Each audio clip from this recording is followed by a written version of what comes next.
40 দিনের বেশি যদি কেউ নাভির নিচের লোম পরিষ্কার না করেন তাহলে সেক্ষেত্রে তার সালাত কবুল হবে না, তার নামাজ হবে না। এরকম একটি মাসআলা আমাদের সমাজে প্রচলিত আছে। এবং হাদিসের আলোকে এটি কতটা সঠিক? নামাজ অবস্থায় ওযু চলে যেতে চায়, এমন অবস্থায় ওযু আটকিয়ে রেখে নামাজ আদায় করা যাবে কি? দাঁড়িয়ে পেশাব করলে কি গোসল করা ব্যতীত নামাজ হবে না? ছোট বাচ্চার প্রসাব গায়ে লাগলে কি নামাজ হবে? ওযুর সময় মাথায় ওড়না থাকা কি বাধ্যতামূলক? মাথার চুল কালার করা সম্পর্কে ইসলামের শরীয়ত কি বলে? পারফিউম ব্যবহার করা বৈধ হবে কি? মৃত ব্যক্তির লাশ, বিশেষ করে মহিলার লাশকে ভিডিও কনফারেন্সের মাধ্যমে দূর দূরান্তের আত্মীয় স্বজনকে দেখানো যাবে? চোখে কাজল বা আইলাইনার ব্যবহার করে নামাজ পড়লে নামাজ হবে কিনা? 4 রাকাত নামাজের বদলে 3 রাকাত পরে সালাম ফিরালে কি করণীয়? এটা পরে মনে পড়েছে। আর বিলম্ব না করে চলুন আমরা প্রবেশ করি আপনাদের প্রশ্নগুলোর উত্তর দেওয়ার পালায়।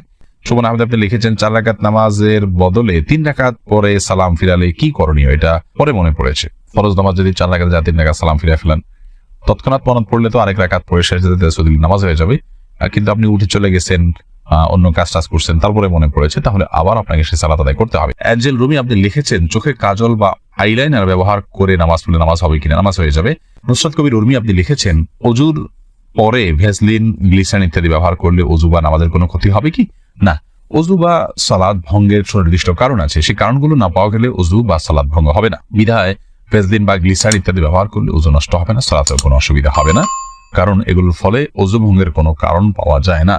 ওযু ভঙ্গের মৌলিক কারণ হলো শরীর থেকে যদি নাপাক বের হয় বা নাপাক বের হওয়ার মতো যথেষ্ট সম্ভাবনা তৈরি হয়, তাহলে সেক্ষেত্রে ওযু ভঙ্গ হয়। এছাড়া সাধারণত ওযু ভঙ্গ হয় না। অতএব ভ্যাসলিন, গ্লিসারিন ইত্যাদি আপনি ব্যবহার করেছেন, কারণ নাপাক বের হয়নি আপনার শরীর থেকে, বিধায় ওযু ভঙ্গ হবে না। ইসরাজান আপনি লিখেছেন স্বামীকে খুশি করার জন্য ফর্সা হওয়ার ক্রিম ব্যবহার করা যাবে কিনা? ফর্সা হওয়ার ক্রিম সম্পর্কে আগে আমরা বলেছি, এটা থেকে আদতেই কি পরিপূর্ণ মানুষের রং চেঞ্জ হয়ে যায় কিনা? যদি পূর্ণ রং চেঞ্জ হয়ে মানুষের আকৃতি পরিবর্তন হয়ে যায় তাহলে সেটা তো জায়েজ নয়। আর হালকা একটু ফর্সা দেখায়, এরকম যদি হয় তাহলে সেটা করা যেতে পারে। শাহিন আলম লিখেছেন পারফিউম ব্যবহার করা বৈধ হবে কি? পারফিউম ব্যবহার করা বৈধ। পারফিউমে যে অ্যালকোহল আছে, সেই অ্যালকোহলের কারণে অনেক ওলামায়ে কেরাম নাজায়েজ বলেন। তবে অ্যালকোহল ছাড়া অনেক পারফিউম আছে, সেগুলো তো অবশ্যই জায়েজ হবে। আর অ্যালকোহল থাকলেও নাজায়েজ হবে যে সেটি নিশ্চিত নয়। অনেকের মতে নাজায়েজ হবে, অনেকের মতে জায়েজ হবে, কারণ অ্যালকোহল পান করা হারাম হলেও সেটি কাপড় চোপড় লাগলে যে নাপাক হয়ে যাবে ব্যাপারটি সেরকম নয়। এটা যথেষ্ট মত পার্থক্য আছে। সবচেয়ে ভালো হয় অ্যালকোহল ছাড়া অনেক পারফিউম বাইরে হচ্ছে, সেগুলো ব্যবহার করা, কিংবা আপনার আতর ব্যবহার করা। আমি ব্যক্তিগতভাবে অ্যালকোহল সহ পারফিউম ব্যবহার করাটাকে জায়েজ মনে করি। এরপরে আব্দুল মা এই আইডি থেকে আপনি লিখেছেন মাথার চুল কালার করা সম্পর্কে ইসলামের শরীয়ত কি বলে? মাথার চুল কালার করতে পারেন, বিশেষ করে সাদা যখন হয়ে যায় তখন নবী করিম সাল্লাল্লাহু আলাইহি ওয়াসাল্লাম এর হাদিস অনুযায়ী এটাকে কালার করাটাই হলো উচিত এবং সুন্নাহ। তিনি বলেছেন ইহুদিরা সাদা চুল রাখে, তোমরা এটাকে কালার করবে, ওয়াজান্নিবুস সাওয়াদ, তবে তোমরা কালো কালার থেকে বিরত থাকবে। অতএব মেহেদি বা এই জাতীয় কোনো ন্যাচারাল কোনো কিছু যদি আপনি কালার করতে পারেন সেটা সুন্নাহ। এরপর আশিক রহমান আপনি লিখেছেন মৃত ব্যক্তির লাশ, বিশেষ করে মহিলার লাশকে ভিডিও কনফারেন্সের মাধ্যমে দূর দূরান্তের আত্মীয় স্বজনকে দেখানো যাবে? মৃত ব্যক্তির লাশ যদি নিজের কোনো আত্মীয় স্বজনকে দেখান দূরের, আর মৃত ব্যক্তি মহিলা হয়, যাকে দেখাচ্ছেন তিনি যদি তার মাহারাম হয় তাহলে দেখালে গুনাহ হবে না।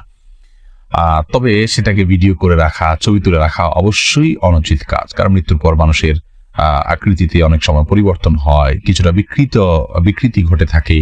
এগুলোকে ধারণ করা, রাখা বা বিভিন্ন জায়গায় প্রচার করার সময় মৃত ব্যক্তির জন্য অপমানের হয়, যেটা তিনি জীবদ্দশায় হয়তো পছন্দ করতেন না যে তার বিকৃত কোনো রূপকে কেউ প্রচার করুক, সেজন্য রেকর্ড করে রাখা অনুচিত। তবে লাইভে যদি দেখানো হয় তার কোনো মাহারামকে, যাতে পর্দার কোনো বিধান লঙ্ঘন না হয়, তাহলে সেক্ষেত্রে কোনো হারাম কিছু হবে না বলে আশা করি। তবে মনে রাখতে হবে খুব দ্রুততার সাথে আপনার দাফন কাফনের ব্যবস্থা করা, এই সমস্ত লাইভ কনফারেন্স এগুলো করতে করতে যেন খুব বেশি বিলম্ব না করা হয়, সে বিষয়টি অনেক গুরুত্বপূর্ণ। আসরিউল জানাজা হাদিসে আসছে জানাজা খুব দ্রুততার সাথে তোমরা দাও।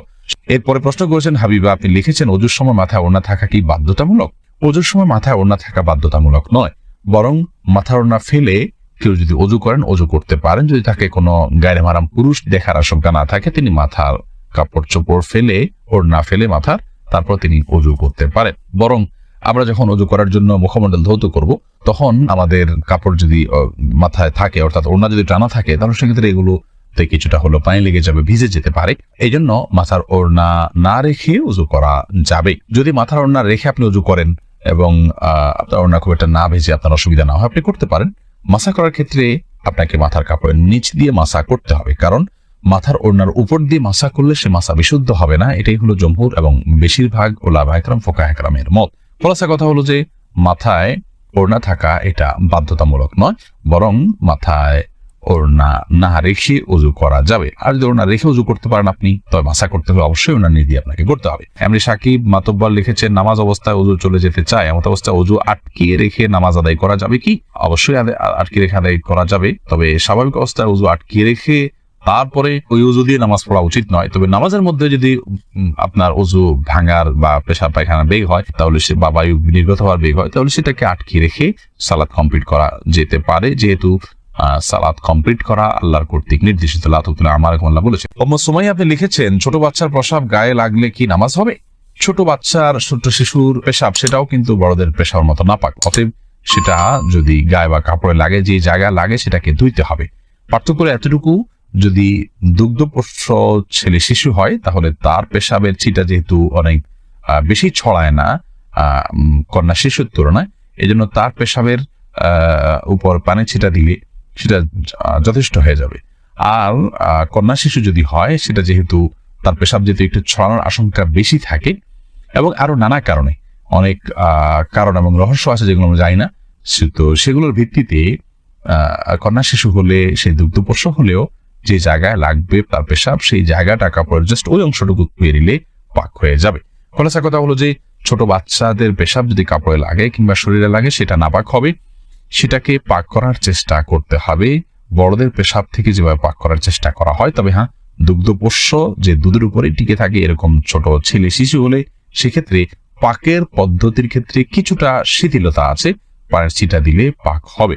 তবে সেক্ষেত্রে ধুয়ে ফেলাটাই হলো সংশয় মুক্ত। বিশেষ করে আপনার অনেক সময় খুঁতখুঁতির স্বভাব থাকে অনেকের মধ্যে সন্দেহ থাকে, মনের প্রশান্তির জন্য পুরোটা ধুয়ে ফেললে সেটা অবশ্যই উত্তম এবং ভালো, কারণ পেশাব থেকে পরিচ্ছন্ন থাকা নির্দেশনা হাদিসে রয়েছে। এরপরে মোহাম্মদ আহমাদুল্লাহ, আপনি জানতে চেয়েছেন, দাঁড়িয়ে পেশাব করলে কি গোসল করা ব্যতীত নামাজ হবে না?